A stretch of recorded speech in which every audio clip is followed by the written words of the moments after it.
제가 불교 연구에 좀 깊이 관심을 가졌던 동기 자체가 잘 죽는 방법에 대해서 알고 싶어서였거든요. 그래서 제가 박사 연구로서 이제 인도의 자이나교의 수행론을 연구하다 보니까 그 안에 정말 잘 죽는 방법에 관한 살레카나라고 하는 단식사가 있어서 제가 박사 취득 후에 그 연구를 좀 더 진행을 하게 되었고, 그 연구를 확장해서 자이나교뿐만 아니라 불교, 힌두교, 그 인도 종교의 어떤 죽는 방법에 대해서 연구를 하자라고 해서 삼매사라는 이름으로 연구를 이제 하고 있습니다.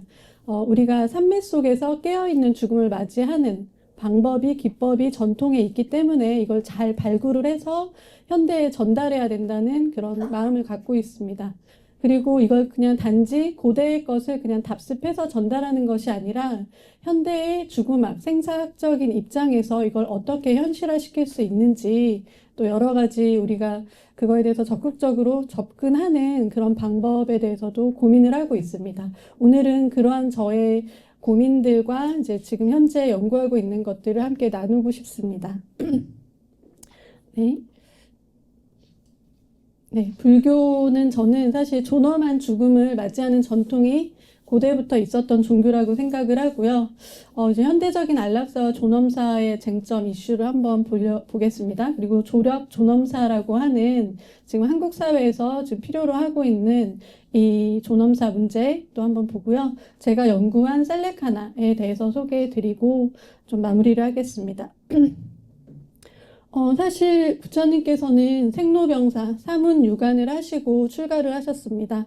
그래서 죽음의 문제를 외면하지 않으셨고 그걸 극복하고 그것을 정말로 구원하고 구원시키는 길을 제시하기 위해서 수행을 하셨고, 또 제자들에게도 여러 가지 윗바사나 수행 중에서도 사념이라든지 사수념, 그 죽음에 대해서 이제 명상 알아차리는 그런 수행법들을 많이 가르치셨고요.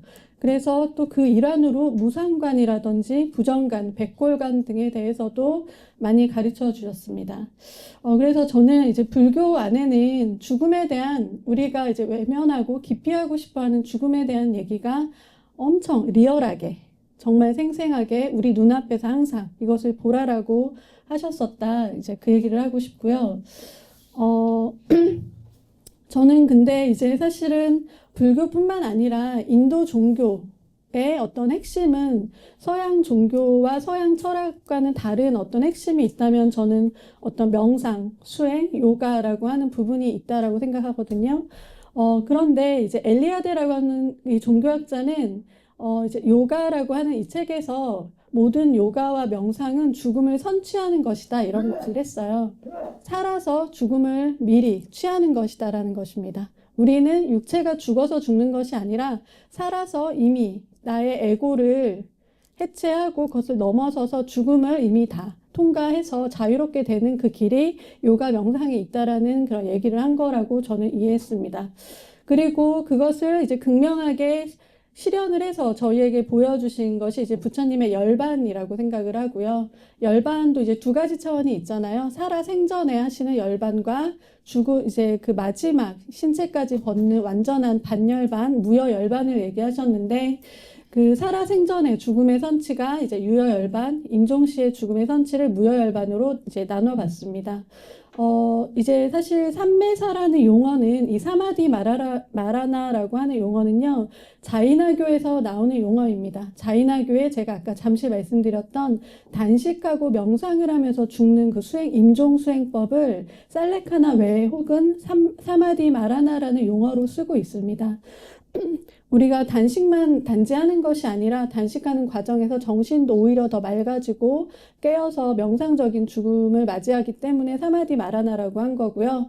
이 사마디 마라나나 이제 부처님이 맞이하셨던 열반이나 본질에서는 이제 통한다라고 저는 생각을 합니다. 그리고 이 한 인간으로서 우리가 맞이할 수 있는 최상의 웰다잉의 모습이 아닐까. 사실은 현대인들은 대부분 이제 또 요새 엄청나게 많은 치매 환자들이 이렇게 드러나 있고, 또 우리 자신도 치매까지는 아니어도 이제 좀 이제 정신이 가물가물하면서 죽음을 계속 유예하다가 병원에서 연명 치료를 받다가 죽을 가능성이 대단히 높습니다. 하지만 이제 부처님이라든지 혹은 인도의 많은 수행자들이 이런 이제 삼매사, 깨어있는 죽음을 자발적으로 미리 준비를 해서 취해서 해왔다라는 그것이 저한테는 너무나 소중한 그런 기록들이었고, 이거를 현대인들이 더 많이 알아서 이것들을 기억하고 서로에게 얘기해 줘야 되는 시대가 왔다라고 생각을 했습니다. 그래서 일반인들의 삼매사라면은 준비된 깨어있는 죽음이고요. 또 뭐 수행자들의 삼매사라면 이제 뭐 부처님이나 아라한의 유여열반, 이제 뭐 수행자의 삼매사 중에서도 이제 가장 그 높은 상태겠죠. 그리고 이제 생해탈자의 마지막 삼매사라면 붓다의 무여열반, 이렇게까지 한번 나누어 봤습니다. 네, 이거는 저의 앞으로의 연구 과제고요. 지금 이제 대정기경이라고 하는 니카야에 보면 이런 구절이 나옵니다. 아난다요. 이제 보살은 도솔천에서 몸이 죽고 난 뒤에 마음 지킴과 알아차림을 지니고서 어머니의 자궁에 들어갔다. 그리고 어머니의 자궁에서 태어났고, 그리고 이제 죽을 때도 목숨의 형성력을 포기한다. 한 인간이 내가 어떻게 태어나고 또 어떻게 죽는지를 다 기억하고 선택해서 갈 수 있다라는 것. 사실은 과연 가능한 일인가? 라고 사실은 우리가 다들 생각할 수는 있겠지만, 뭐 100명 중에 한 명이라도 그것이 가능했고 실현을 했다면 나머지 사람들에게도 그 가능성은 열려 있고, 또 그렇기 때문에 우리가 함께 그것을 잊지 말고 이제 따라가야 되지 않을까라고 저는 생각을 합니다. 네, 이런 자발적인 임종의 전통이 있었고요. 뭐 이제 티베트 사자에서는 너무나 다들 잘 아시죠? 임종해 가는 그 임종자나 이미 임종해서 49일 동안 그 바르도 중흥계를 헤매는 그 망자에게 맑은 그 의식을 더 환기시키기 위해서 읽어주는 그 경전입니다. 그리고 뭐 이제 정토신앙의 나무아미타불도 사실은 나무 무한한 빛에 귀의한다라는 뜻이죠. 그 무한한 빛은 맑은 의식을 의미하는 것입니다. 그리고 티벳의 툭탐이라고 하는 이제 수행자들이 산매에 든 상태에서 죽음을 맞이하는 그런 기법들이 있습니다. 이제 지금 이 사진은 아마 서홍 스님이신 것 같습니다. 서홍 스님께서 좌탈인망한 사진인데, 나중에 이제 볼 이 툭탐이라고 하는 저 맨 오른쪽에 저 툭탐 사진과도 유사하죠.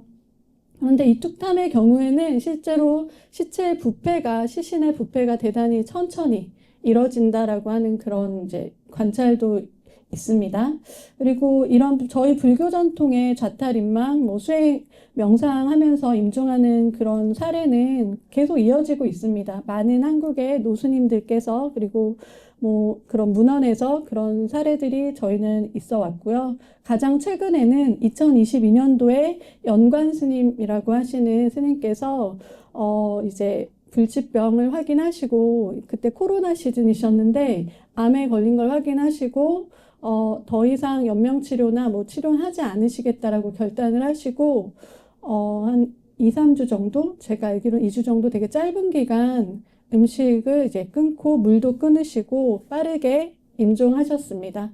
근데 연간 스님의 경우는 이제 그 과정을 사람들이 이제 많이 사회적으로도 알게 되고 대단히 그냥 깨끗하게 가셨다라는 그런 사례가 되었고요. 대현 스님께서도 2021년도에 대현 스님께서는 좀 더 빠르게 미리 준비를 하셔서, 스님도 이제 불치병이 있으셨는데 스님은 더 조금 오래 몇십일간 이 단식이 진행이 되면서 서서히 곡기를 끊고 가셨습니다.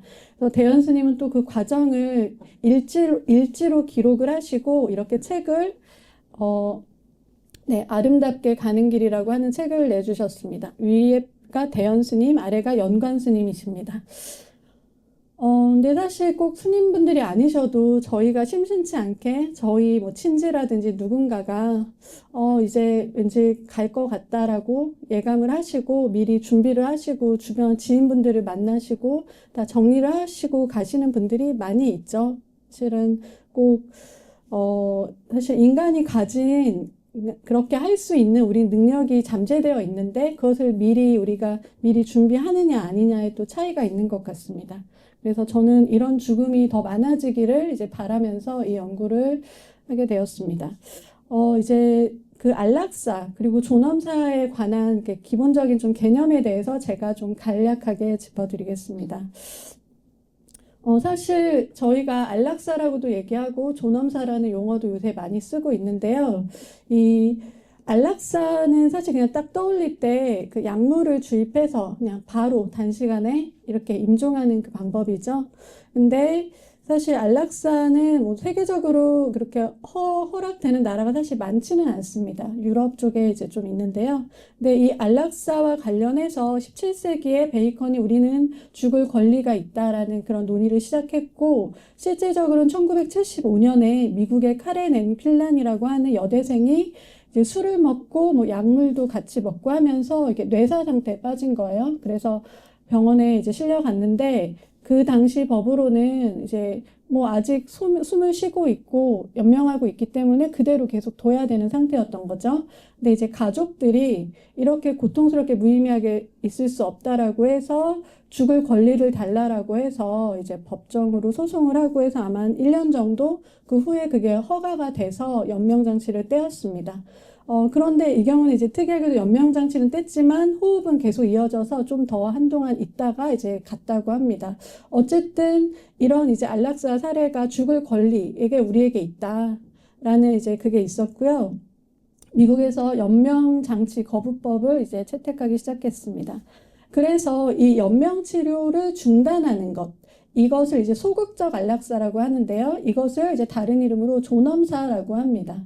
이렇게 처참하게 억지로 연명하는 것이 존엄하지 않다. 그렇기 때문에 우리는 존엄하게 죽겠다라고 해서 존엄사라는 이름을 소극적 안락사에 대해서 이제 붙인 것입니다. 그리고 우리가 기존에 알고 있는 적극적 안락사가 약물주의, 뭐 의사 그 주사 주입의 방식이고요. 그 다음에 세 번째가 이제 우리가 의사가 그것을 주입해서 바로 가는 것이 아니라 의사는 다 갈 수 있도록 준비를 해주고 환자가 마지막에 버튼을 누른다든지 그 약물을 주입을 한다든지 해서 마지막 버튼을 환자가 할 수 있게 하는 그 안락사 방식이 있습니다. 그걸 의사조력사라고 부르고요. PAD라고 부릅니다. 이 의사조력사의 경우는 사실 이 캐보키언이라고 하는 이 안락사 의사로 인해서 사회적으로 큰 이제 이슈가 됐었습니다. 이 의사가 이제 의사로서 많은 환자들이 고통 속에서 삶을 연명하고 죽지 못한 채로 있는 것에 대해서 이분 나름대로는 어떤 연민과 자기 사명감을 갖고 기계를 이렇게 만들었어요. 그래서 기계를 만들어서 결국 이 환자가 최종적으로 그것을 눌러서 딱 약물이 들어오도록 해서 그렇게 해서 한 130인을 안락사 하도록 도왔습니다. 그런데 이제 마지막에 이분이 그 안락사 하는 그걸 촬영을 해서 공개도 하고 뭐 이러는 과정에서 사회적으로 이슈화 되면서 이거는 이제 살인죄에 해당한다라고 해서 살인죄 8년을 이제 구형을 받았고요. 근데 이분은 나온 뒤에도 그럼에도 불구하고 우리는 죽을 권리가 있다라고 해서 이 운동을 계속하고 그런 교육을 계속 하셨습니다. 지금 PAD라고 해서 의사조력 자살, 좀 전에 설명드렸던 거는 지금 이제 전 세계적으로 적극적 안락사보단 조금 완화된 방식으로 그래도 많이들 채택을 하고 있고요. 104세 호주 과학자가 최근에도 데이비드 구달이 의사조력자사를 선택을 했습니다. 이분은 자신의 그 마지막 임종도 다 공개를 하셨는데 아마 클래식 엄청 이렇게 막 이렇게 활기찬 클래식을 마지막으로 듣고 그 임종을 하셨던 분이십니다. 이렇게 이제 사실 안락사에 관해서 제가 적극적 안락사, 소극적 안락사를 소개해 드렸고, 이제 사실 여기에서 보면요, 환자의 동의와 요청에 의해서 이제 환자가 스스로 주입하는 그 의사조력사가 이 적극적 안락사에 약간 변형된 자발적인 적극적 안락사에 해당이 되는 거고요. 근데 적극적 안락사를 만약에 환자의 그 자발적 의지가 아닌데 만약에 가족이 원해서 한다거나 아니면 가족이 원하지 않는데 환자도 원하지 않는데 반자발적으로 한다. 이것은 이제 살인인 거죠. 그리고 이것도 논란이 많이 되는 거고요. 그다음에 소극적 안락사는 이제 자발적인 소극적 안락사겠죠. 이제 미리 나는 연명 치료를 중단하겠다라는 의사를 밝혔을 때는 소극적 안락사를 이제 해드릴 수 있는 거고, 그런 걸 미리 밝히지 않았는데 아까 그 여대생처럼 그렇게 의식 불명이 되고 했을 때는 가족들 전원과 이제 의사와 상의를 해서 그 뜻에 따라서 비자발적 소극적 안락사를 행하는 것입니다. 근데 이제 또 마찬가지로 반자발적 소극적 안락사 이거는 이제 문제가 있는 것이죠. 그렇게 해서 실질적으로는 적극적 안락사, 자발적인 적극적 안락사, 자발적인 소극적 안락사, 비자발적인 소극적 안락사 정도는 지금 세계적으로 행해지고 있습니다. 네. 한국에서도 사실 이제 이 안락사 문제가 이제 대두되기 시작했던 것이 국내 김할머니 사건이라고 해서 이제 다들 아시는 사건이지만 이 할머니께서 이제 의식불명에 되시고 너무 오랫동안 이 연명 치료를 고통스럽게 받으시면서 이제 가족들이 많이 그것을 법적으로 이제 연명 치료 중단을 요구하고 해서요. 2018년도부터 연명 의료 중단법이 시행이 되기 시작했습니다. 그리고 또 이제 그것이 지금 계속 이어지면서 사회적으로도 우리가 이런 상황에 처했을 때 연명 치료를 내가 중단하겠다라는 사전 의향서를 작성을 해서 제출하는 운동을 많이 해서요. 지금 22년도에 근데 기존 이 연명의료 결정법이 호스피스법과 관련해서 시행이 되었고 아직 불완전한 점이 있기 때문에 2020년도에 이걸 좀 개정법이 나왔습니다. 좀 개정을 하자라고 하면서 이때 이제 안규백이라고 하는 민주당 의원께서 이 연명의료법을 개정을 할 때 우리 안락사까지 좀 이제 해보자. 한국 사람들을 위해서라고 해서 그 법안을 발의를 하셨는데 그때는 그게 이제 그게 이제 발의가 안 되었다가 다시 2024년 작년 7월 5일에 기존 연명의료법이 아니라 따로 조력존엄사라고 하는 법을 다시 발의를 했습니다. 이 조력존엄사가 제가 아까 말씀드렸던 의사조력사에 이제 해당하는 그 법안을 제출을 한 것입니다. 그리고 이 안규백 의원이 이것을 발의를 할 때 당연히 다 조사를 하죠. 조사를 해보니까 우리 한국인의 이제 82%, 지금은 최근 조사로는 이제 거의 뭐 87%, 90%까지 도달했다라고 하는데 다들 이제 조력 안락사를 희망하고 있다. 그리고 국회의원들도 그 정도 비슷한 수치로 희망하고 있다고 하고요. 다만 이제 종교계 쪽에서는 평균 이제 78% 정도가 희망한다. 라고 했습니다. 근데 우리가 예상이 되죠. 그리스도교, 카톨릭, 개신교에서는 반대를 하고 있을 것이고 불교계에서는 더 높게 그것을 찬성하고 있을 것입니다. 불교계에서는 87%가 이거를 희망하고 불자들은 희망하고 있습니다. 이제 당연히 사실은 더 많이 희망해도 될 것 같다고 저는 생각을 하고요. 그냥 부처님 자체가 최초에 이제 그 자발적인 안락사를 존엄사를 선택하셔서 이렇게 열반을 선택하셨던 분이셨고 그런 이제 전통이 있다라고 저는 생각합니다. 그래서 제가 이제 좀 전에 설명드렸던 이제 한국이 지금 연명의료 중단법을 2018년도부터 했고 그것을 일명 존엄사법이라고 하거든요. 근데 작년에 이제 단독으로 재발의된 법은 조력존엄사법이라고 해서 이 조력 존엄사가 사실은 아까 조력 안락사입니다. 의사 조력사를 조력 존엄사라는 이름으로 바꿨어요. 근데 사실 이거에 대해서 이제 그 반대하는 입장에서는 사실 조력 자살이다. 조력 사이다. 조력 안락사인데 왜 존엄이라는 단어를 붙여서 이렇게 미화를 하느냐. 그리고 생명을 우리가 너무 쉽게 어쨌든 뭐 본인이 그것을 약물을 먹고 한다고 할지라도 너무 경시하는 풍조가 생길 수 있다라고 해서 그리스도교 쪽이나 이제 오히려 의료계, 호스피스 이런 계열에서 대단히 반대를 하고 있다고 합니다. 하지만 이제 작년 제가 이제 그 법안을 들어가서 좀 찾아봤거든요. 국회 그 사이트에. 작년에 발의가 돼서 지금 진행 중인 상황입니다. 그래서 좀 긍정적이지 않을까. 이번에 바로 이게 발의가 될지 안 될지는 저도 판단을 못하겠지만 이거를 계속 밀어붙여야 되지 않을까 생각합니다. 저는 지금 이제 바로 제 입장을 말씀드리자면 저는 당연히 이 조력 존엄사법이 통과가 되어야 된다라고 생각하는 입장이고요. 다만 조력 존엄사법을 제정하는 데 앞서서 우리가 당연히 많은 논의가 필요하고 또 기존 법안이 좀 더 정비가 되어야 되고요. 그리고 그 중간에 제가 좀 더 제안하고 싶은 사라고 하는 단식 존엄사도 뭔가 검토를 해서 사회적으로 그거를 선택을 했으면 좋겠다. 실행을 했으면 좋겠다라고 생각을 하고 있습니다. 네, 제가 2024년도 지금 찬성 반대 이런 이제 거에 대해서 조사를 했을 때 아까 전 국민의 8, 9명이 다 원하고 있는 이제 법안입니다. 네. 네, 이 조력 존엄사법을 한번 이제 가장 이제 기본의 핵심을 살펴보자면요.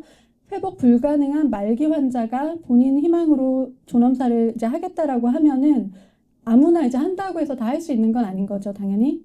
조력 존엄사 심사위원회에서 적격 여부를 심사합니다. 그리고 이제 승인이 되면은 그래도 한 달간의 유예 기간, 본인이 다시 생각할 시간을 주고, 그때도 다시 나는 끝까지 하겠다라고 하면 의사 2명이 확인을 해서 이제 그 조력 존엄사 할 수 있도록 돕습니다. 그리고 이 경우에는 자살 방조죄로 처벌을 하지 않습니다. 이걸 도왔던 의사에 대해서는. 그리고 당연히 언제든 환자는 처리할 수가 있고요. 그리고 조력 존엄사를 통해서 사망했기 때문에 보험금 지급에서 불이익을 받거나 이런 건 없도록 이것도 법적으로 보호를 해주고 있고요. 이제 여러 가지 세부적인 장치를 마련하고 있습니다. 근데 제가 그 법안을 봤을 때는 아직 대단히 좀 단순하다는 저의 이제 개인적인 생각이 들었고요. 아마 일단 이게 진행이 되면 그 후에 더 정비가 되겠죠. 그런데 이제 제가 지금 간단하게 자발적, 수동적 이렇게 몇 가지 개념을 알려드렸는데 서구에서 이제 캐나다에서는 이 적극적 안락사 그리고 그 조력 존엄사라든지 이런 것들을 다 통틀어서 의료시 임종 지원이라고 하는 개념으로 접근을 하고 있습니다. 그래서 Medical Assistance in Dying이라고 해서요. 이제 의료시 임종 지원이라는 개념으로 접근하기 때문에 이제 안락사 문제만을 다루는 것이 아니라 환자가 임종하는 과정에 있어서 이제 호스피스를 하는 것까지도 결합을 해서 지원을 하고 있습니다. 이것을 가장 이제 적극적으로 하고 있는 나라가 캐나다입니다. 그리고 캐나다, 벨기에, 네덜란드 등인데요.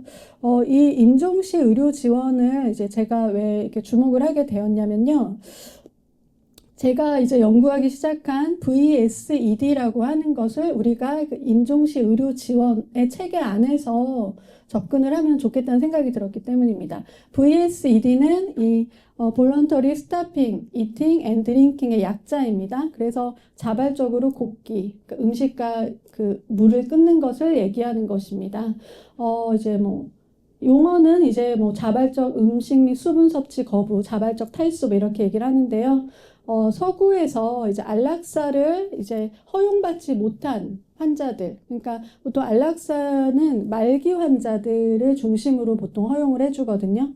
근데 말기는 아니지만 파킨슨병이 이제 막 강하게 이제 점차 급격하게 진행이 되고 있거나 아니면 다른 이유로 이제 너무나 고통을 당하고 있는데 거기에 해당되지 못한 환자들이 일종의 차선책으로 선택하는 방식입니다. 이제 환자 스스로 내가 이걸 하겠다라고 한다면 그걸 지원해주는 그런 이제 체계가 있는 나라에서는 환자가 몇 주간 점차적으로 단식을 하고 이제 해가는 과정을 의료진과 가족들이 지원을 해주는 것입니다. 그러니까 단식사를 돕는 호스피스 체계가 있다는 거죠. 근데 이게 이제 정확하게 자이나교에서 하는 셀레카나라고 하는 그 단식 수행법하고 동일하다라고 해서 제가 이제 이거를 2016년에 처음에 소논문을 쓰면서 이 자이나교 VSED를 그때 처음 알았거든요. 그러니까 딱 10년 전인데 그때는 이제 연구를 아무리 이렇게 뒤져봐도 자이나교의 셀레카나와 VSED를 비교한 연구가 없었어요. 근데 이제 이거는 근데 앞으로 분명히 연구를 해야겠다라고 생각을 하고 있었는데 제가 게을러서 시간이 지난 와중에 이제 최근에 몇 년, 1, 2년 사이에 이 VSED와 셀레카나 비교 연구들이 생겨났고 또 VSED 자체에 대한 연구도 이제 많이 생겨났습니다. 그리고 이제 우리 가까운 나라인 대만 있잖아요. 대만은 사실 불교 국가잖아요. 우리 한국보다 더 불교가 사회적, 문화적으로 깊이 침투해서 잘 뿌리 잡은 나라라고 생각되는데요.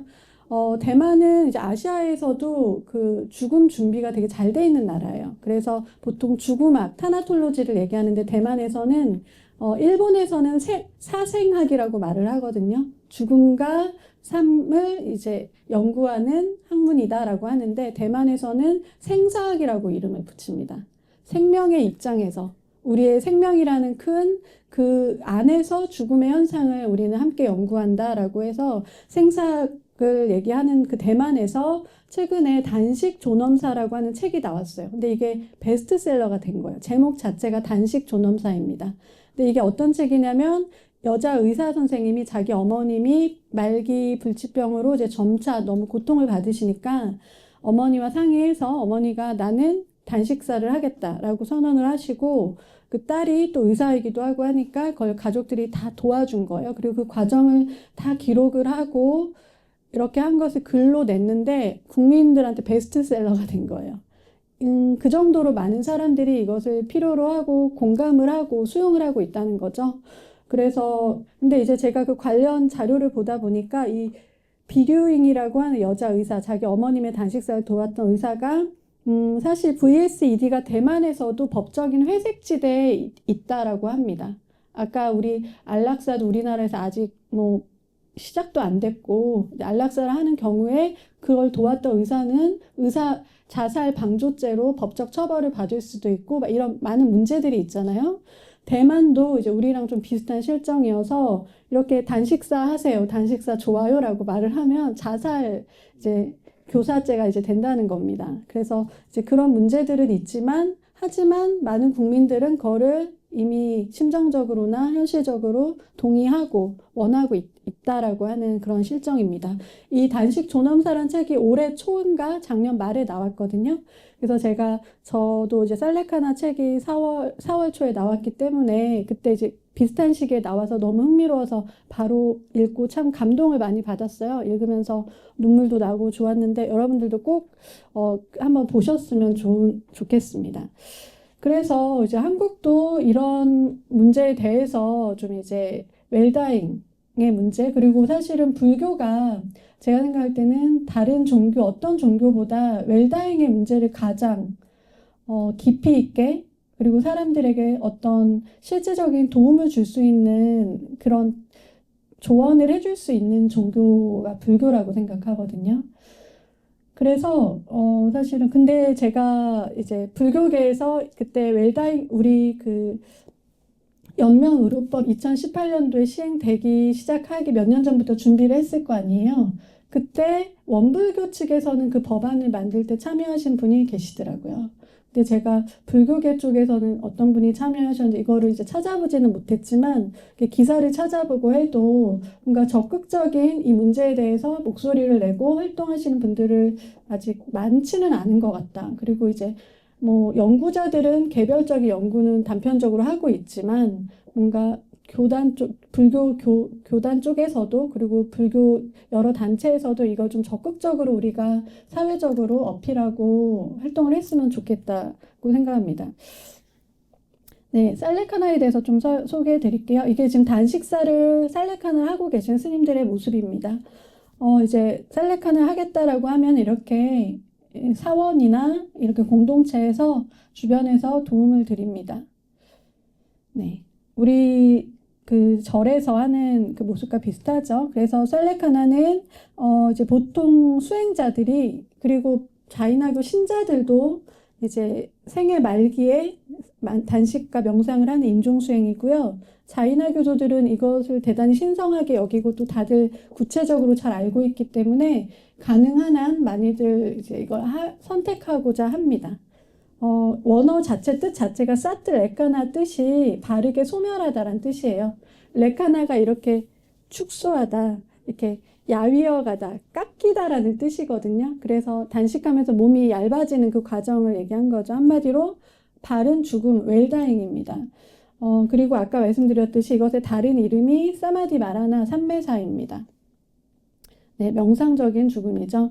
뭐 자인하교에서는 2500년 전 뭐 마하비라부터 해서 마하비라의 부모님도 하셨다고 하니까 그 당시에 종교에서 그냥 해왔던 수행이고요. 제자들이 역사적으로 해왔고 뭐 부처님의 제자, 뭐 제가 신자들도 다 했다라고 합니다. 그리고 이제 흥미로운 게 슈라바나 벨라골라라고 하는 인도의 이제 남부의 그 성지가 있거든요. 여기는 자이나교의 그 나체파 수행자들이 많이 계신 지역인데, 여기는 중세기부터 계속 마지막 최후 기념 비문이 1873년도인데 살레카나를 행했던 사람들이 기리는 기념 비문들이 아주 많이 발견이 됩니다. 그래서 그거를 이제 연구하는 연구소에 보면은 아무개가 뭐 며칠간 단식을 하고 이런 이제 목적으로 단식을 했고 이런 기록들이 이제 많이 나타나 있습니다.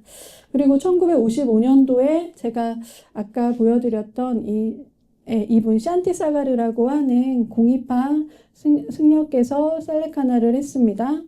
35년간 출가 생활을 하시고 이제 8월 14일부터 9월 7일까지는 물만 마셨으니까 3주간이죠. 3주간 물만 마시고 그 후에는 물도 끊고 나서 그렇게 되면은 11일 후에 12일 후에 이제 임종을 맞이하셨습니다. 네. 근데 이제 자이나교에서는 그렇다면 뭐 살레카나 단식 싸우고 싶으면 아무나 다 할 수 있느냐라고 하는 그건 당연히 아닙니다. 그래서 살레카나가 자이나교에서는 계율로 제정이 되어 있거든요. 근데 이 서약이 이 계율 서약이 선택적인 서약입니다. 왜냐하면 이게 필수 서약이면 이걸 할 수 있는 준비가 안 된 사람에게는 정신적 폭력이 될 수 있다. 결과적인 폭력이 될 수 있기 때문에 100% 자발적인 그 선택에 의해서 하는 것이고요. 그리고 다르마라고 하는 수행을 할 수 있다면, 한 톨의 수행이라도 할 수 있다면 절대 생명을 포기해서는 안 된다. 이 삶 속에서 끝까지 수행을 하고 이제 온전하게 살다가 뭐 불치병, 뭐 극심한 기근, 뭐 재해 상황에서 행하는 것이죠. 그래서 아까 보통 자이나 스님들께서 많이 살레카나를 선택하는 여러 사례들 중에 제가 봤던 거는 백내장이 이제 와서 눈이 거의 안 보이게 되면은 주변에 이제 부축을 받아서 생활을 하게 되잖아요. 그리고 뭐 이동을 하고 계속 이제 걸어 다니는 수행을 많이 하시니까 그런 경우에 살레카나를 선택하신 경우들이 여럿 있었습니다. 그리고 이제 살레카나를 행할 때 이제 내가 이거를 해서 다음 생에는 더 행복하게 태어나야지, 더 공덕을 받아야지, 내가 이렇게 아름답게 죽었으니까 내가 신으로 태어날 거야 라든지 오히려 빨리 가야겠다 뭐 이런 마음, 이런 것들이 다 올바른 살레카나의 마음가짐이 아니다라고 얘기를 합니다.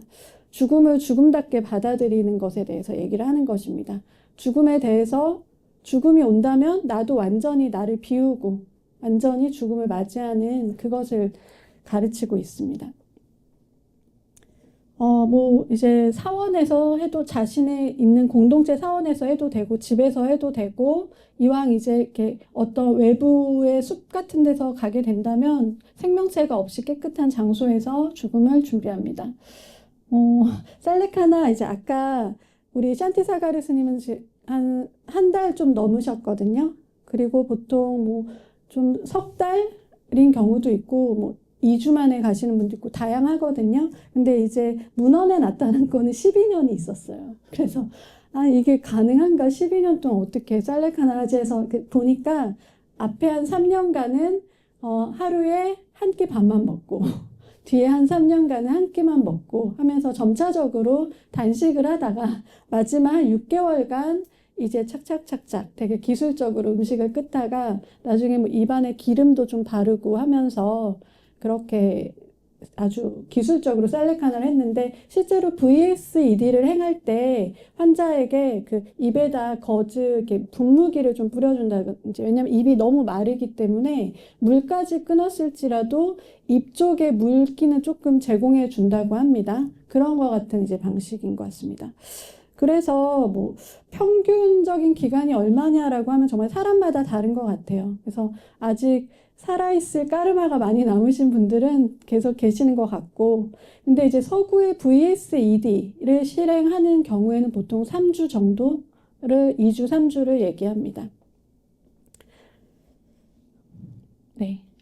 실행 과정은 아까 말했듯이 서약을 내가 이거를, 근데 이제 공동체 생활을 하실 때, 그리고 내가 신자로서 그냥 나 이거 해야겠다 해서 혼자 하는 것이 아니고요.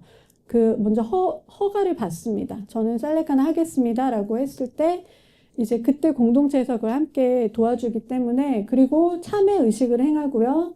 이제 절차에 따라서 단식을 서서히 하는 겁니다. 뭐 고체 음식, 진한 음료, 그다음에 신맛 나는 음료를 먹고 물만 먹고 단식을 행하고 기도를 하는 것입니다. 그래서 마지막 완전 단식과 기도 명상을 사마디 마라나라고 얘기하는 것입니다. 근데 이게 이제 인도에서 자이나교 전통에서는 너무나 당연한 존엄사였는데, 이제 현대에 와서 인권운동가인 2009년도에 니키 소니가 이거는 이제 자살 교사이고 자살이다. 그 종교 전통 안에서 어떤 세뇌를 통해서 자살을 이제 하는 전통이기 때문에 이건 법적으로 금지해야 된다라고 해서 기소를 했어요. 근데 라자스탄 고등법원에서 그거에 손을 들어준 거예요. 근데 이제 자이나교들 입장에서는 너무나 이제 고귀한 수행인데, 우리들의 신성한 임종 수행인데 이걸 뭐 법적인 자살이라는 이유로 금지한다는 건 말도 안 되죠. 그래서 시위를, 되게 평화로운 원래 종교 집단인데 이렇게 급격 다 모여서 시위를 엄청나게 했습니다. 그리고 이제 또 자이나교도들이 인도에서 엄청 부자 종교이기 때문에 뭐 재력가들의 압박도 있었겠죠. 바로 이제 대법원에서 특별 청원을 받아들여서 통과를 시켜서 그 판결을 일단 보류를 시켰어요. 그래서 아직은 살레카나가 자살법에 저촉된다 아닌다에 대해서는 보류 상태이지만 관습적으로는 행해지고 있고요. 근데 이제 이거를 살레카나를 슈이사이드라고 명명하고 규정한다면 이건 자이나교들 입장에서는 너무나 이제 명예훼손으로 느껴지는 거죠. 왜냐하면 이제 살레카나는 이제 굳이 현대적인 언어로 번역을 하자면 존엄사에 해당이 되는 거겠죠. 그래서 실제로 연구서에도 보면은 그 디그니티를 가진 죽음이다라고 그렇게 보통 용어가 정의가 되는데, 이 TK 투콜이란 자이나 학자이자 법학자가 책을 내셨어요. 살레카나는 자살이 아니다. 이제 근데 왜 그럼 자살로 그 법안에서 법률계에서 그렇게 명칭을 지시하게 되었는가라고 하면은, 인도가 이제 영국 식민지하에 들어가면서 영국 법을 많이 받아들여서 다 이제 거기에 적용을 받아서 이렇게 개정을 했잖아요. 살레카나를 슈이사이드로 기록을 한 거예요. 왜냐하면 외적으로 봤을 때는 자살이니까요. 그래서 이제 그러면서 그거에 맞춰서 그냥 적용을 한 거죠.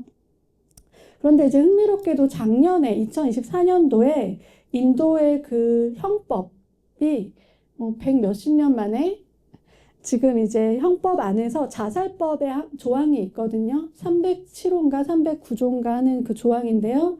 그 조항이 자살법이 폐지가 됐습니다.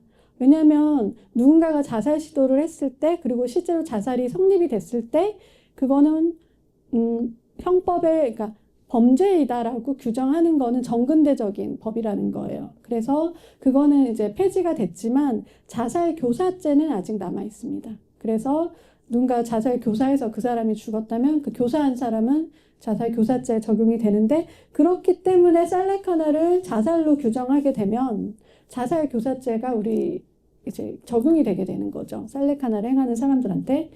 그래서 이거는 이제 당연히 앞으로 제 생각에는 자살로 적용 안 될 거라고 생각은 하지만, 근데 이게 마찬가지로 사실 안락사도 이게 자살이다. 그리고 의사들이 자살을 방조하고 돕는 것이다라고 하는 게 여전히 문제잖아요. 근데 다만 이제 안락사 존엄사에 관해서는 의사들은 자살법에 저촉 안 된다라고 이제 규정을 이제 동시에 하면서 그 안락사를 허용하게 되는 거죠. 네, 그 자이나교 전통에서는 이 살레카나와 그 자살에 대해서 엄격하게 구분을 했었어요. 왜냐하면 자이나교는 이 아임사의 종교잖아요. 그 벌레 한 톨도 안 죽이기 위해서 물도 걸러서 먹고 마스크를 쓰고 그 엄청나게 살생을 경계하고 그 생명을 보호하는 종교인데, 어떤 자신의 생명을 그렇게 파괴하는 자살을 쉽게 허용하는 종교는 절대 아닙니다. 그래서 애초에 이제 경전에서도 뭐 자살은 보통 분노와 같은 격렬한 감정, 뭐 이런 그거에서 독이나 다른 도구로 생을 마감하는 자살자들의 죄를 지은 것인데, 살레카나는 그것이 아니다. 살레카나는 오히려 다르마를 지키기 위해서 가장 평화로운 방식으로 자신의 가장 온전한 영적인 생명을 지키기 위해서 하는 수행이다라고 얘기를 한 것입니다. 그런데 이제 흥미롭게도 우리가 좀 주목해야 되는 부분이요. 초기 불교에서요. 이제 율장이라든지 니까에 보면은 부처님이 제자들이 이 일종의 안락사를 선택한 상황들이 많이 있습니다. 그리고 자살을 선택한 상황들도 있고요. 그럴 때마다 부처님이 그것에서 허용한 경우들이 꽤 있었어요. 물론 이제 어떤 그 자살을 교사했던, 사주했던 마칼란디카라고 하는 그런 이제 사이비 제자에 대해서는 승단에서 추방시켜 버렸어요. 그런 사례는 있었지만 불치병에 걸려서 너무나 고통스러워하는 제자가 저는 너무나 이제 떠나고 싶습니다라고 했을 때 다른 제자들은 오히려 그래도 더 있으셔야 되지 않겠습니까? 막 했을 때 부처님이 저 제자의 결정을 존중해 줘야 된다라고 하면서 허용을 하신 거죠. 그리고 떠났을 때 그 제자가 죽음의 바위에 가서 칼로 자신의 생명을 끊습니다. 근데 이제 이 경우는 자이나교에서 봤을 때는 폭력적인 도구를 사용해서 폭력적인 방식으로 죽은 거기 때문에 그러한 이제 자살은 존엄사의 안락사, 존엄사에 포함시킬 수 없다라고 자이나교 경전에서는 얘기를 하고 있어요. 이제 그런 면에서는 좀 차이가 있습니다. 네, 그래서 제가 좀 전에 설명드렸듯이 율장에서 승단 추방죄 3조 살인죄 안에 자살, 교살, 청부살인, 살인을 금지하고 그 경우에는 이제 승단에서 추방하는 것이 가장 최고 벌이었던 것 같아요. 그때는. 그래서 네, 이 미칼란디카가 이제 백골간을 하면서 제자들이 무상간을 하면서 너무 우리가 무상하다, 참 헛되다, 허무하다라는 그 마경에 빠진 제자들이 자살을 많이 선택을 하게 됐는데 그때 미칼란디카 그걸 더 부추겼다고 합니다. 그리고 부추기고 그 남은 또 물건들을 본인이 취하기도 하고 막 많은 그래서 제자들이 자살을 한 사례가 있는데 이제 그거에 대해서는 부처님이 단호하게 승단에서 추방시켰다고 합니다. 그런데 이제 박갈리 비구가 이제 너무 고통에 시달리고 힘들어하니까 홀로 자결하는 것을 허용했습니다. 이외에 많은 사례들이 있어요. 그래서 이 부분은 이제 불교가 이런 안락사의 문제에 대해서 어떤 입장에 있는가를 좀 살펴볼 때 이 부분은 좀 주목을 해야 되고, 현대적으로도 불교는 이제 존엄사 안락사에 대해서 좀 더 개방적이고 그 환자들의 자기 결정권을 존중하는 입장이다라고 얘기를 할 때, 그렇다면 자기 결정권을 우리가 어느 정도까지 존중을 해줘야 되는가, 그리고 어떤 방식으로 자기 결정권을 행사하는 것을 존중해야 되는가, 이런 문제를 살필 때 좀 검토할 부분이라고 생각합니다. 네, 제가 살레카나는 정확하게 자이나교의 VS1이라고 말씀드렸죠. 그래서 예, 여기에서 이제 그런데 사실은 이렇게 VS1은 우리가 꼭 이런 어떤 의료 지원, 호스피스 속에서 하지 않더라도 전 세계적으로 인간이 노년에 거의 죽을 때가 되면 자연적으로 음식을 못 먹거든요. 음식을 못 먹어서 이제 안 먹게 돼요. 그래서 음식을 끊고 그냥 자연스럽게 가게 되는데, 그거하고는 조금은 그래도 차이가 있다라고 얘기를 합니다. 왜냐하면 더 이상 먹고 싶은데 먹을 수가 없어서 안 먹는, 강제적으로 안 먹는 그것이 아니라 미리, 어느 정도 미리 이제는 여기에서 내가 중단해야겠다라고 해서 자발적인 의식적인 선택을 한다는 점에서 차이가 있다는 것입니다. 네. 그래서 현대적인 VS2D와 어떤 종교성만 빼면 이제 동일하다라고 저는 생각을 합니다. 그래서 이 VS2D가 기존 안락사나 존엄사와 비교했을 때 가지는 장점들에 대해서 제가 이제 앞에서 계속 설명을 드렸고요. 그런데 이제 VS2D는 사실은 이제 기존 안락사는 선택권이 있는 거죠. 자기 결정권, 자신이 내가 이렇게 가겠다라고 결정권이 있는 건데, VS2D 같은 경우는 결정권과 플러스 그것을 행사하는 행사권까지 자신에게 완벽하게, 제 생각엔 100%가 아니라 200%라고 생각을 하는데요. 왜냐하면 이제 계속 음식을 끊는 몇 주간의 기간 동안 자신이 언제든 그것을 중단할 수가 있기 때문입니다. 그리고 그것을 계속 끊기 위해서는 자신의 의지를 행사하는 것이기 때문에 자기 자발적인 자기 결정권을 가장 높고 강력한 형태의 존엄사라고 생각을 하고요. 근데 이제 보통 이게 세 단계로 전개가 된대요. 1단계, 근데 2단계의 좀 마지막 부분에 가서 선망 증세가 나타난다고 합니다. 근데 이때쯤 되면은, 이제 되돌릴 수 있는 선택권이 좀 없어지는 거죠. 사실은 2단계쯤 되면은 하다가, 그래도 나 다시 음식을 먹고 다시 살아볼래요 할 수가 있는데, 2단계가 넘어가면 그것조차 할 수 없는 단계로 간다고 합니다. 네, 이거는, 네, 기간은 살레카나는 대단히 다양하고요. 과정이 그 기간이 좀 길기도 하고 짧기도 하고요. VSED는 좀 더 짧습니다. 2주에서 3주 정도이고요. 이 외에는 지금 거의 다 동일합니다. 네, 종교성이 있냐 없냐, 기간이 좀 더 기냐, 이 차이 외에는 동일합니다. 네. 그래서 지금 기존에는 VSED를 이제 살레카나를 임종시 의료 지원의 체계 하에서 그 할 수 있는 것으로 비교를 했는데, 이제 더 정확히 VSED와 비교하게 된 것입니다. 네, 이거는 그리고 이거는 한 사례 판결을 한번 읽어드릴게요. 남호주에서 이제 어떤 환자가 자기 VSED를 하고 싶다라고 의사에게 요청했어요. 호스피스 병원에서. 근데 의사는 내가 이거를 해줬다가 혹시 법적으로 문제가 될 것이 걱정이 돼서 이제 법적으로 이것에 대해서 이제 검토를 이렇게 판결을 요청을 했을 때 허용이 된 거예요. 근데 그 허용하는 결정문을 보면은 자기 결정권의 원칙에 따라서 얘기를 한 것입니다. 환자의 의사를 존중할 것을 요구하기 때문에 건전한 정신의 성인이 자신의 생명을 연장하거나 또 거부하는 경우 그 의사는 그것이 비록 환자의 최선의 이익에 부합하지 않더라도 환자의 의사를 존중해야 된다라고 얘기를 합니다. 이 경우에는 인간 생명의 신성함의 원칙이 자기 결정의 원칙에 대해서 양보해줘야 된다라고 얘기를 했습니다. 그 연명치료라든지 안락사 반대에서는 인간 생명이 너무나 신성하기 때문에 절대 포기해서는 안 된다라고 하죠. 그래서 그런데 이제 사실은 이런 경우에는 그렇지 않다. 자기가 원한다면 이 사람의 결정을 존중해줘야 된다라고 얘기합니다. 그리고 그 개인의 결정이 심지어 그것이 종교적, 사회적, 도덕적 근거에 기반한지 아닌지도 다 상관이 없다. 그냥 그 한 개체가 유능한 성인이 자발적으로 내린 결정이기 때문에 뭐 허위 진술이 아니라면 우리는 그걸 존중해야 된다. 이렇게 얘기했습니다. 네. 이제 남은 질문들에 대해서 좀 생각을 해봤는데요.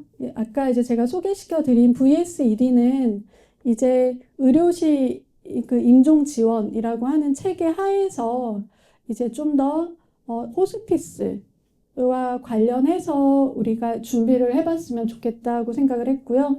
또 일종의 그 존엄사, 연명 치료 중단하는 존엄사와도 하죠. 하지만 또 조력 존엄사하고도 유사합니다. 왜냐하면 조력 존엄사는 우리가 약물을 주입해서 빠르게 그 죽음을 도와주는 것인데, 이 경우는 단식을 통해서 죽음을 도와주는 거기 때문에 여긴 제가 안 적었지만 조력 존엄사하고도 유사하다. 이것과 다 비교가 될 수 있고요.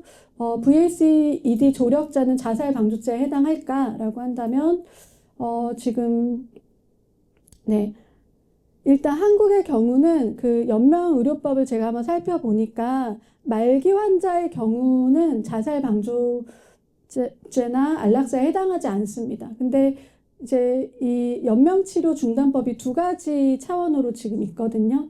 일반 연명치료 중단이 있고 특수 연명치료 중단이 있습니다. 일반 연명치료 중단은 물과 생명 유지를 위한 그것까지도 다 끊는 것을 얘기하는 거고요. 특수 연명 중단은 이제 그 막 호스를 강렬하게 이렇게 끼고 고통스럽게 하는 그것들을 중단하는 걸 얘기해요. 근데 현행 연명의료법에서는 특수 연명 중단만 허용하고 있습니다. 그래서 사실상 아직도 많은 그 환자들이 고통 속에서 일반 연명을 받고 있거든요. 근데 사실 물과 공기, 산소까지 끊는 것이, 특히 물까지 끊는 것이 우리 그 단식사와 관련이 되어 있잖아요. 그래서 특수연명 치료법뿐만 아니라, 특수연명 중단법뿐만 아니라 일반 연명법까지도 중단할 수 있어야 그것을 이 VSED와 연관해서 이제 한국 지금 현행 그 안락사법에서 좀 허용해 줄 수 있지 않을까까지 제가 생각을 해봤습니다.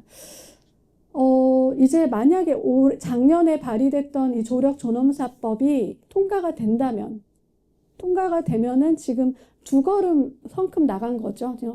성큼 나간 거기 때문에 VSED도 좀 쉽게 그 안에서 기존 법령 안에서 끼워 넣어서 허용이 될 수 있지 않을까라고 생각이 되고요. 만약에 통과되지 않으면 대안이라든지 혹은 중간 과정으로서 이 VSED를 더 적극적으로 한번 추진을 해보면 어떨까 이런 생각을 했습니다. 네. 아까 말했듯이 이제 불교계에서는 우리가 이제 만약 조력 존엄사를 불교계에서 이렇게 찬성을 하고 지지하는 입장을 내세운다라고 한다면 어떤 입장에서 얘기를 해야 될까 생각을 해봤거든요. 이 죽음의 자기결정권 원칙을 많은 국민들이 요구하고 있고 이것은 당연히 이제 인정받아야 되는 거기 때문에 이 불교의 전통과 너무나 어울리죠. 그리고 사실 불교의 5개 중에서 가장 중요한 불살생 게 이거해서 불교에서도 생명 존중의 원칙을 또 중시하기 때문에 어떤 이 안락사를 허용함으로써 생길 수 있는 자살에 대한 사람들이 쉽게 자살을 하게 되는 그런 문화에 대해서 좀 경계하는 이제 그런 이야기, 자비라든지 생명 존중의 부분에 대해서도 불교에서 더 적극적으로 함께 얘기를 해야 될 것 같습니다. 네, 그래서 자기결정과 자비에 기반해서 존엄사에 대해서 좀 얘기를 해야 되는데요. 근데 이제 사실 생명 존중의 원칙을 우리가 그 절대적인 생명을 존중해야 된다는 이념이 아니라 실제 환자 당사자의 고통과 그 고통에 대한 연민을 우리가 가지고 그 자비심으로 사실은 이 존엄사 문제를 접근해야 된다. 그리고 오히려 환자들의 고통을 외면하면서 어떤 생명 연명을 강요하는 연명 치료는 일종의 생명 학대라고까지도 얘기할 수 있다. 그리고 이제 불교의 어떤 개 입장에서는 오히려 어떤 생명이 신에게서 이제 온 것이 아니라 생명 그 자체에서 또 알 수 없는 우리 그 자신에게서 지금 여기에 있는 것이기 때문에 여기에서 이제 온전하게 죽는 권리가 우리에게 있다라고 얘기를 하고 이걸 추진해야 됩니다. 담론을 불교계에서 이 웰다잉을 문화를 더 이제 업그레이드 시키기 위해서 이 담론을 주도해야 한다고 생각합니다. 그래서 제가 현 웰다잉법에서 더 나아가서 어떤 식으로 접근하면 좋겠는지에 대해서 아까 다 디테일하게 좀 짚어드렸기 때문에 이제 넘어가고요. 사실 제가 이제 대반열반경 그 파리 니빤나 수타를 읽을 때 이제 감동받는 여러 번 읽어도 감동받는 구절이 있어요. 그래서 부처님이 이제 아난다에게 이제 내가 이제 떠나야겠다라고 얘기를 하시면서 뭐라고 얘기하시냐면 내가 설한 법은 이미 안팎으로 다 끝났으나 이제 내가 본 바가 통달했다고 자칭하지는 않겠노라. 대단히 겸손하신 또 그 말씀을 하시면서 또 한편 이제 늙어서 여든이 되었으니 이 몸은 마치 낡은 수레를 방편으로 수리해서 좀 더 가고자 하는 것과 같다. 이 몸이 낡은 수레와 같다. 가죽끈으로 다 연결해서 이끄는 것 같다라고 너무나 그 고백을 하십니다. 저는 이제 근데 그 부분 읽을 때 좀 마음이 막 그랬는데 그런데 이제 또 이런 말씀도 하세요. 방편의 힘으로 잠시 목숨을 머물게 하리라. 그리고 일체의 상을 생각하지 않으며 무상정, 어떤 잡념들이 없는 깨끗한 삼매에 들어서 이 몸이 편안하고 번뇌와 고통이 없다라고 얘기하셨습니다. 이게 사실 무슨 얘기냐면요. 이 맥락이 있는데요. 부처님이 이제 나는 떠나겠다라고 했을 때 아난다가 부처님이 사실은 그 얘기를 재차 하셨는데 아난다 그걸 잘 못 알아들었어요. 그러다가 이제 또 부처님께서 얘기를 하시니까 아난다가 가지 마세요 부처님. 우리 함께 항상 우리를 지도해 주시고 가르쳐 주세요라고 하니까 부처님이 3개월만 더 있겠다. 내가 3개월만 목숨을 더 연장하고 있겠다라고 얘기하면서 그러면서 그때 제자들에게 많은 가르침을 최대한 더 열반유운을 남기셨죠. 그리고 나는 열에는 비록 지금 이 몸은 낡은 수레와 같이 고통스럽지만 임종할 때는 산매에 들어서 그때는 번뇌와 고통이 없다. 그러니까 명상적인 죽음을 나는 맞이할 수 있다라고 얘기를 하신 것입니다. 그러면서 스스로로 등불로 삼아서 섬으로 삼아서 법에 귀의하고 다른 것에 귀의하지 말고 수행하고 정진해라 라고 얘기를 하십니다. 그냥 자기 결정권을 얘기하신 것이고 또 자비심에 의거해서 최대한 그 제자들 곁에 머무르려고 해주셨고 근데 그때 막 아난다가 부처님이 곧 돌아가시겠구나 싶으니까 너무 슬퍼서 막 어디 숨어서 울고 있었어요. 그래서 부처님이 다른 제자한테 아난다가 어디 있느냐 물어보니까 다른 제자가 울고 있습니다. 막 하니까 아난다여 이리 오거라 막 해가지고 너는 평생 나를 잘 시봉했고 넌 뛰어난 제자였다. 하지만 이제는 나를 의지하지 말고 너는 수행을 해야 된다. 이렇게 자비로운 가르침을 남기고 떠나셨습니다. 그래서 저는 이 경전을 읽을 때마다 그러니까 마지막 죽음을 준비하고 또 그것을 받아들이고 일종의 이별의 과정인 거죠. 이별의 과정 그리고 정말 잘 깨어서 죽는 그런 방법 이런 많은 이야기들이 담겨 있는 그 내용이어서 한 번씩 다시 보게 됩니다. 그래서 이 열반유운을 통해서 불교의 어떤 이 죽음의 준비 그리고 깨어있는 죽음 이런 자비 이런 부분들을 볼 수 있었습니다. 네, 제가 네네 또 많은 준비를 했네. 네, 제가 마지막으로 좀 더 드리고 싶은 말씀은 불교계는 제가 아까 조력 존엄사 제가 간략히 안락사 법안이라고 말을 했는데요. 조력 존엄사가 통과되는데 좀 기여를 했으면 좋겠고요. 저희 불교계가.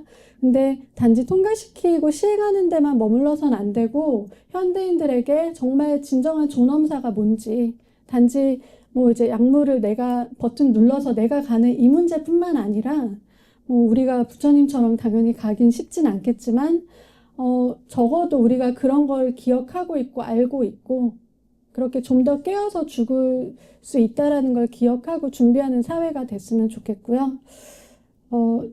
그런 표상 그리고 그 방법 그 가치를 생생하게 전달해야 된다고 생각합니다.